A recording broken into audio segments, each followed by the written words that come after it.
ആ പ്രതികൂലത്തിന്റെ നടുവിലും കർത്താവിനെ മഹത്വപ്പെടുത്തുവാൻ ഒരു മനസ്സ് നമുക്കുണ്ടാകണം. പ്രതികൂലമാണ്, കടമാണ്, പ്രതിസന്ധിയാണ് എന്നൊക്കെ പറഞ്ഞ് പ്രാർത്ഥിക്കാതെയും ആരാധിക്കാതെയും ഒക്കെ ഇരുന്ന് കഴിഞ്ഞാൽ കണ്ടോ, നമ്മുടെ നന്മ തടയപ്പെടുവാനിടയായിത്തീരും. കഷ്ടതയുടെ നടുവിലും ദൈവത്തെ മഹത്വപ്പെടുത്തുന്ന ഒരു അനുഭവം നമ്മുടെ ജീവിതത്തിൽ ഉണ്ടാകണം. 119 സങ്കീർത്തനത്തിൽ 74 വാക്യത്തിൽ 71 വാക്യത്തിൽ സങ്കീർത്തനക്കാരൻ പറയുന്ന ഒരു കാര്യമുണ്ട്. ഞാൻ കഷ്ടത്തിലായത് എനിക്കേറെ ഗുണമായി. ഉണ്ടോ? റോമാലേഖനത്തിൽ പൗലോസ് അപ്പോസ്തലൻ പറയുന്നത് 12-ാം അധ്യായത്തിൽ കഷ്ടത സഹിഷ്ണുതയും, സഹിഷ്ണുത സിദ്ധതയും, സിദ്ധത പ്രത്യാശയും ഉളവാക്കും. അപ്പൊ പ്രത്യാശ വരണേ, കഷ്ടത വരണം അല്ലേ? സാമ്പത്തിക ബുദ്ധിമുട്ട് വരുമ്പോഴാണ് ഒരു പ്രത്യാശ ഉണ്ടാകുന്നത്. കഷ്ടത സഹിഷ്ണുതയും, സഹിഷ്ണുത. അപ്പൊ സഹിഷ്ണുത വരണമെങ്കിൽ കഷ്ടത വരണം. സിദ്ധത പ്രത്യാശയും ഉളവാക്കും. അങ്ങനെയെങ്കിൽ നമ്മൾ ഭാരപ്പെടേണ്ട കാര്യമില്ല. ഏത് സാഹചര്യത്തിലും കർത്താവിനെ മഹത്വപ്പെടുത്തുവാൻ ഒരു മനസ്സ് നമുക്കുണ്ടാകണം. നന്ദിയോടെ ദൈവത്തെ സ്തുതിക്കുന്നു. എന്നും നിന്നെ കഷ്ടതയിലാക്കാൻ ദൈവം സമ്മതിക്കത്തില്ലെന്ന് കേട്ടോ.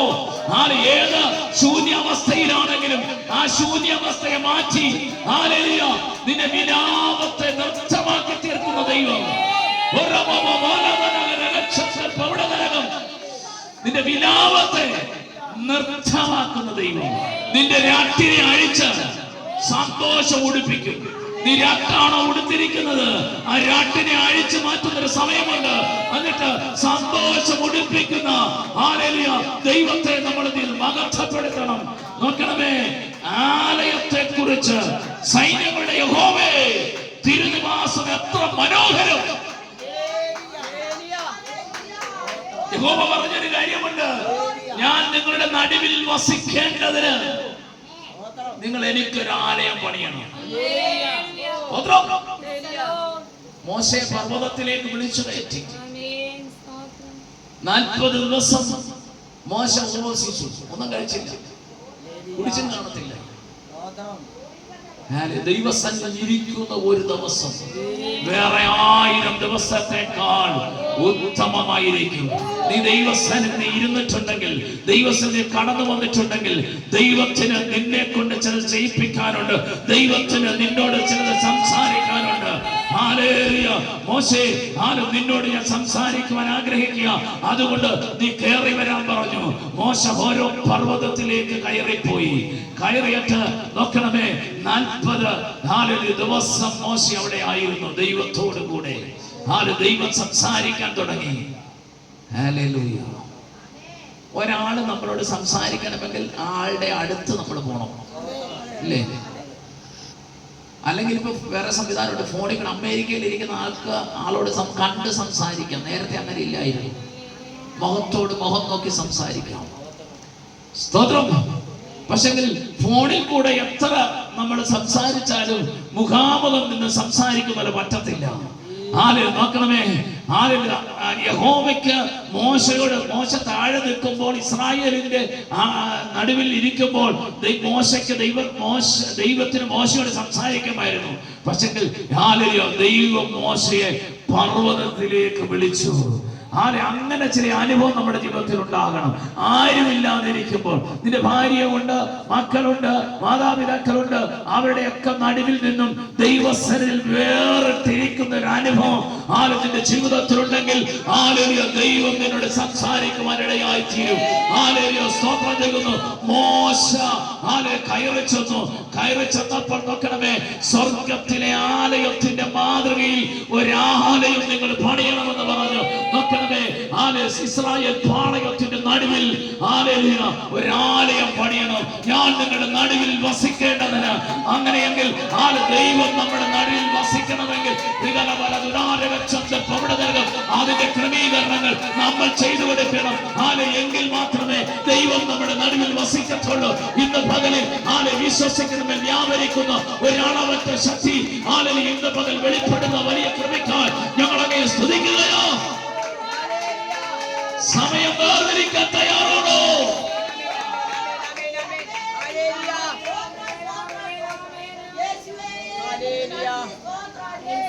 ഞാനിവിടെ പോയിട്ട് വരുമ്പോ അല്ലെങ്കിൽ മീറ്റിങ്ങിന് പോയിട്ട് വന്നിരിക്കുകയാണെങ്കിൽ എന്നോട് ദൈവാത്മ പറയും കുറച്ചു നേരം പ്രാർത്ഥിക്കാൻ.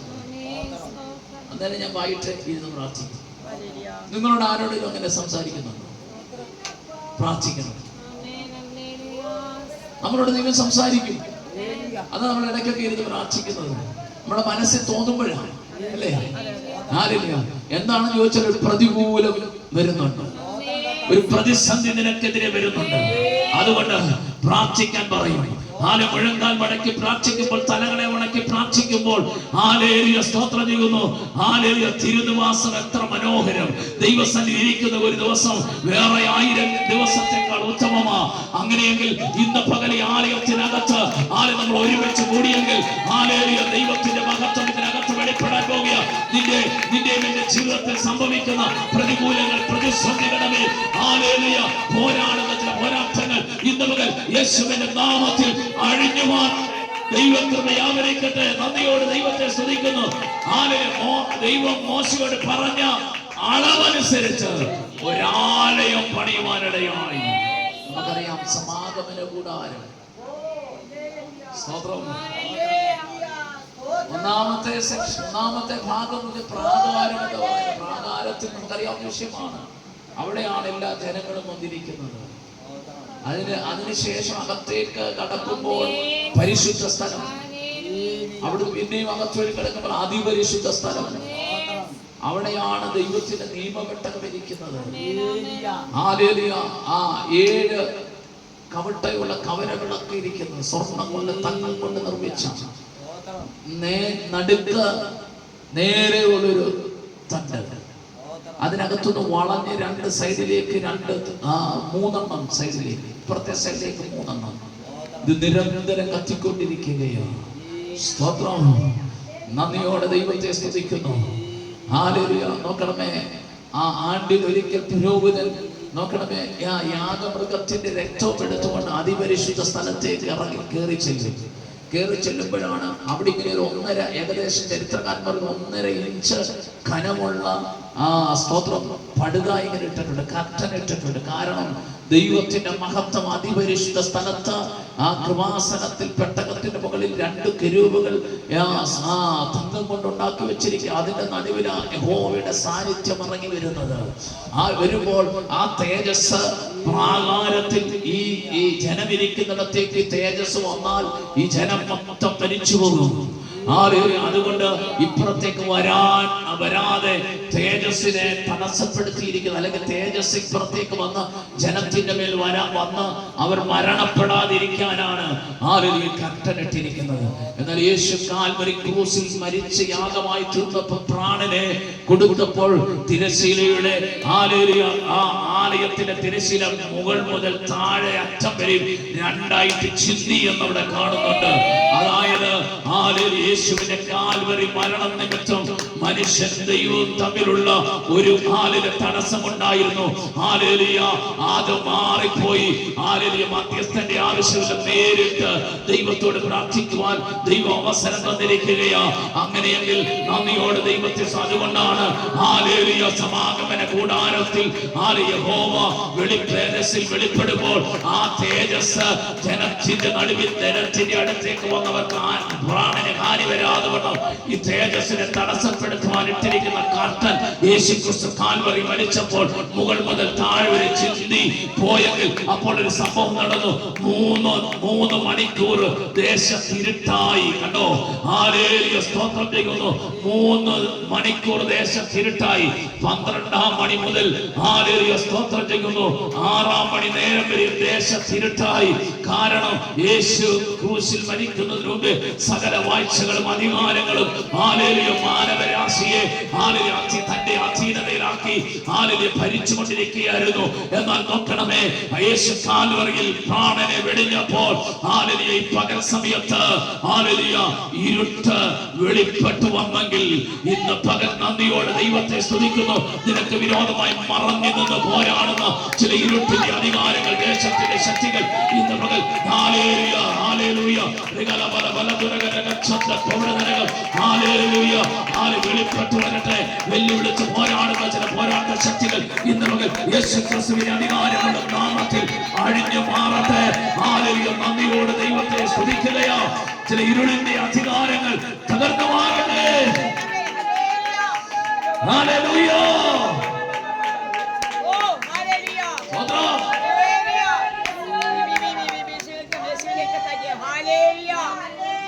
സങ്കീർത്തനക്കാരൻ 91 സങ്കീർത്തനക്കാരൻ പറയുന്ന ഒരു വാക്യമുണ്ട്, രാത്രിയിലെ ഭയത്തെയും പകൽ പറക്കുന്ന അസ്ത്രം. വേണോ? പകല് കൊല്ലുന്ന അന്ധകാര ശക്തി, പകൽ പറക്കുന്ന അസ്ത്രം. സ്തോത്രം. രാത്രിയിലെ ഭയത്തെ പകൽ പറക്കുന്ന അസ്ത്രത്തെയും ഇരുട്ടിൽ സഞ്ചരിക്കുന്ന മഹാമാരി ഉച്ചയ്ക്ക് നശിപ്പിക്കുന്ന സംഹാരം. കണ്ടോ? ഉച്ചയ്ക്ക് മനുഷ്യനെ കൊല്ലുന്ന ചില സംഹാര മൂർത്തികൾ. കണ്ടോ? നോക്കണമേ, നന്ദിയോടെ ദൈവത്തെ സ്തുതിക്കുന്നു. നമ്മുടെ അക്ഷരികമായ കണ്ണുകൊണ്ട് ഒരു പക്ഷെ കാണാൻ കഴിയത്തില്ല. ഹല്ലേലൂയ, ഈ വെളിച്ചത്തിലും നിനക്ക് വിരോധമായി പദ്ധതി ഒരുക്കിക്കൊണ്ട് കടന്നു വരുന്ന ചില പോരാട്ടങ്ങളുണ്ട്. ഇന്ന് പകൽ നിന്റെ മുമ്പിൽ സറണ്ടർ ആകാൻ പോവുകയാണ്. നിന്റെ മുമ്പിൽ പ്രാർത്ഥിക്കുന്ന, നിന്റെ മുമ്പിൽ പ്രാർത്ഥിക്കുന്ന നിന്റെ മുമ്പിൽ ചില അന്ധകാര ശക്തി ഒളിഞ്ഞിരുന്ന് നിന്റെ നന്മയ്ക്കെതിരെ പോരാടുമ്പോൾ ഇന്ന് പകൽ ചിലത് സാത്താന്റെ വീഴാൻ പോവുകയാണ്. യേശുവിന്റെ മുമ്പാകെ ഇരുള് മറഞ്ഞിരുന്ന് ഇരുള് വെളിപ്പെട്ട് വന്നെങ്കിൽ നിന്നോട് മറഞ്ഞിരുന്ന് പോരാടുന്ന ഇരുളിന്റെ ശക്തികൾ നിന്റെ മുമ്പാകെ വെളിപ്പെടാൻ പോകുകയാണ്. ഇന്ന് മുതൽ എത്ര പേർക്ക് വിശ്വസിക്കാൻ കഴിയും? വെല്ലുവിളിച്ച് പോരാടുന്ന ചില പോരാട്ടങ്ങൾ ഇന്ന് മുതൽ യേശുവിന്റെ നാമത്തിൽ അഴിഞ്ഞു മാറണം.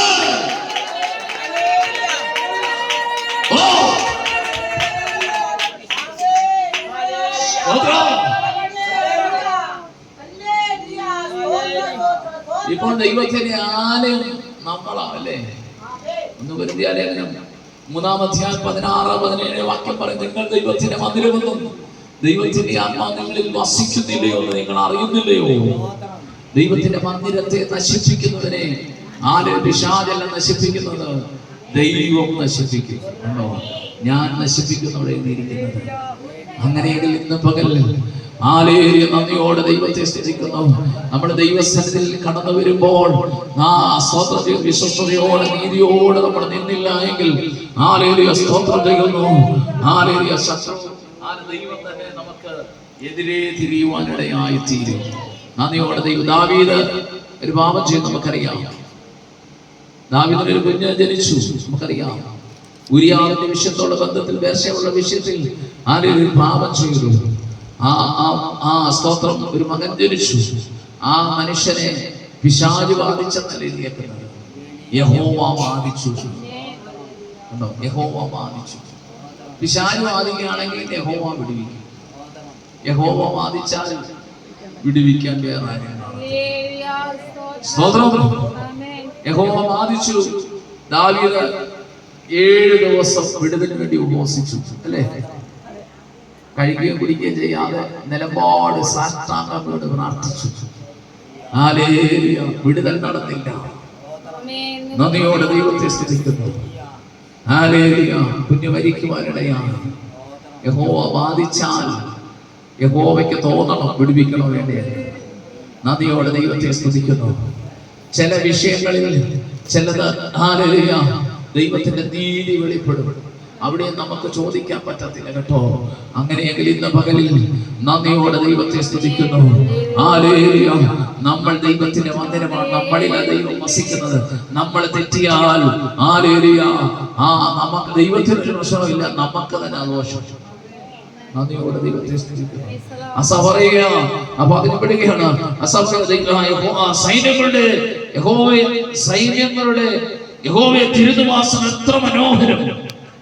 രണ്ടാം വാക്യം വായിക്കുന്നു, എന്റെ ഉള്ളം യഹോവയുടെ പ്രാകാരങ്ങളിൽ വാഞ്ചിക്കുന്നു, വാഞ്ചിച്ച് മോഹിച്ച്.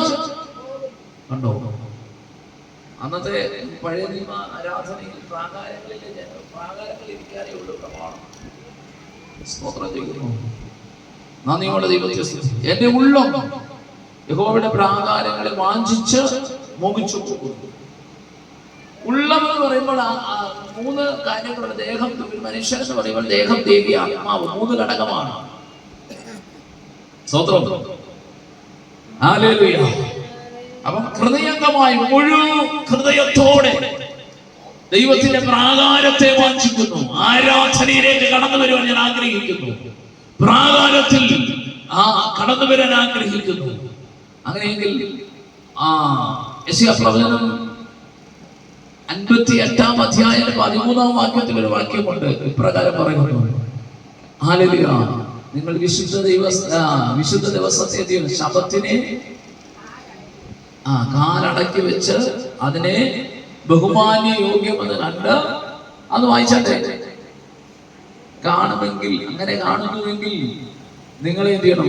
ദേശത്ത് വാഹനമേറ്റി ഓടുമാറാക്കും. നന്ദിയോടെ ദൈവത്തെ സ്തുതിക്കുന്നു.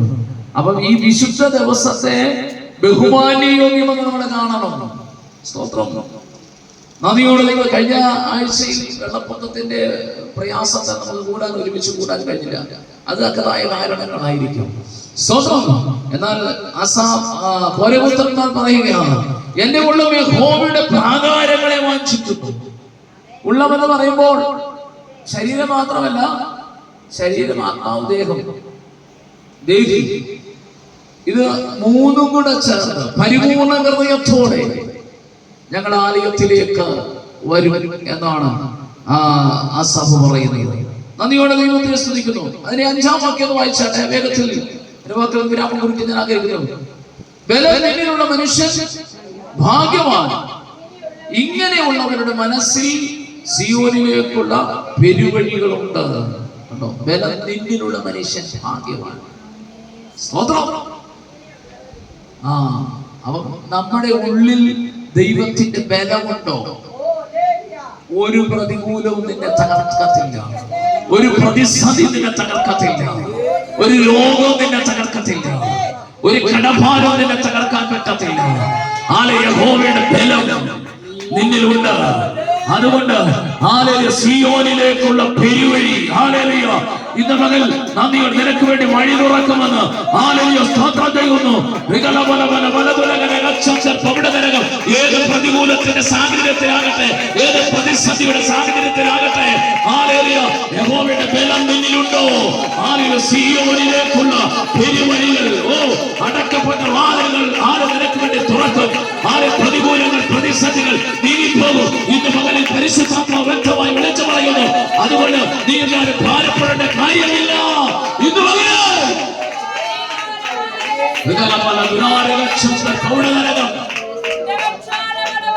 ചിലത് പറയുന്നത് സഭയിലൊന്നും പോയില്ലൊരു കുഴപ്പമില്ല അല്ലേ. കൊറോണ വന്നപ്പം ഈ പവർ വിഷനും കാര്യം TV-യിലായിരുന്നു സഭാരാധന നടത്തി അല്ലേ. അതുകൊണ്ട് ഇപ്പൊ ചിലരൊന്നും ഇപ്പം പോകുന്നില്ല, വീട്ടിൽ TV-യിൽ ഇരുന്ന് ഇപ്പോഴും ഒരു സഭാരാധന നടത്തണ്ട. ഇപ്പൊ നിർത്തിയിട്ടുണ്ടോ? സവാരി ഇപ്പോഴും ഉണ്ട്. അപ്പം സഭയിലോട്ട് പോകണ്ടെന്ന് അവരും പറയുന്നത്. നിങ്ങൾ മൊബൈല് കണ്ടെന്ത് ചെയ്യണം? ആരാധിച്ചാൽ, അല്ല TV കണ്ടെന്ന് ആരാധിച്ചാൽ മതി. നന്ദിയോടെ ദൈവത്തെ സ്തുതിക്കുന്നു. അങ്ങനെയെങ്കിൽ ഈ കൂട്ടായ്മ അത്യാവശ്യമാണ്. അപ്പോസ്തലിക ഉപദേശത്തിന്റെ അടിസ്ഥാന ഉപദേശത്തിന് ഒന്നാണ് കൂട്ടായ്മ. കൂട്ടായ്മ നമ്മൾ മുടക്കരുത്. ഹല്ലേലൂയ. സ്തോത്രം. ശിംശോന്റെ 7 മുടിക്കെട്ടുണ്ടായിരുന്നു ശിംശോന്റെ തലയിൽ. അതാണ് അവന്റെ ശക്തി. അത് സ്തോത്രം. ഹല്ലേലൂയ. അത് 7 പുതിയ നിയമത്തിലേക്ക് വരുമ്പോൾ 7 അടിസ്ഥാന ഉപദേശത്തിന് തുല്യമായിട്ടായിരിക്കും അത് കാണുന്നത്. ഹല്ലേലൂയ. മുടിക്കെട്ട്, ഈ മുടിക്കെട്ട് മുറിച്ചു കളഞ്ഞപ്പോൾ ശക്തി പോയി. കണ്ടോ? 7 മുടിക്കെട്ട. സ്തോത്രം ചെയ്യുന്നു. ഇന്ന് പകൽ ഹല്ലേലൂയ. മുടിക്കെട്ടിന്റെ പ്രത്യേകതയല്ല, അവന്റെ വേർപാട്, അവൻ ആചരിക്കേണ്ട ചില കാര്യങ്ങളുണ്ട്, അതിൽ നിന്നും വിട്ടുകളഞ്ഞു. അവന്റെ രഹസ്യം വെളിപ്പെടുത്തി മറ്റുള്ളവരുടെ മുമ്പിൽ ദൈവം ചെയ്ത നന്മയെ, ദൈവത്തിന്റെ രഹസ്യങ്ങളെ വെളിപ്പെടുത്തിയ നിമിത്തം എന്ത് ചെയ്തു? ഒരിക്കലും കെട്ടിയിട്ടില്ലാത്ത കയറുകൊണ്ട് കെട്ടിയിട്ട് കണ്ണുകൾ കുത്തിപ്പൊട്ടിച്ച് ഗസയിലേക്ക് കൊണ്ടുപോയി ദാഗോന്റെ ക്ഷേത്രത്തിൽ കെട്ടിയിട്ടു. അവിടെ അരി പൊടിപ്പിക്കുവാൻ, ഗോതമ്പൊക്കെ പൊടിപ്പിക്കുവാൻ അടിമവേല ചെയ്യിപ്പിച്ചു. കണ്ടോ? നന്ദിയോടെ ദൈവത്തെ സ്തുതിക്കുന്നു. കണ്ണ് കുത്തിപ്പൊട്ടിച്ചു. അടിസ്ഥാന വിഷയത്തിന്മേൽ വീണാൽ നിന്റെ കാഴ്ചപ്പാട് പോകും, നിന്റെ വെളിപ്പാട് പോകും, നിന്റെ ദർശനം പോകും, നിന്റെ ശുശ്രൂഷ പോകും, നിന്റെ മേലുള്ള ദൈവിക പദ്ധതി മാറിപ്പോകും. അങ്ങനെയെങ്കിൽ ഈ ദിവസങ്ങളിൽ അതിനുവേണ്ടി വില കൊടുത്ത് നിൽക്കണം. അതാണ് ഘോരഗോത്രന്മാർ പറയുന്നത്. ആ സൈന്യങ്ങളുടെ യഹോവേ, നിന്റെ തിരുനിവാസം എത്ര മനോഹരം എന്ന് പറയുവാനിടയിൽ മക്കൾക്ക് വിരാമം കുറിക്കുവാൻ ആഗ്രഹിക്കുന്നു.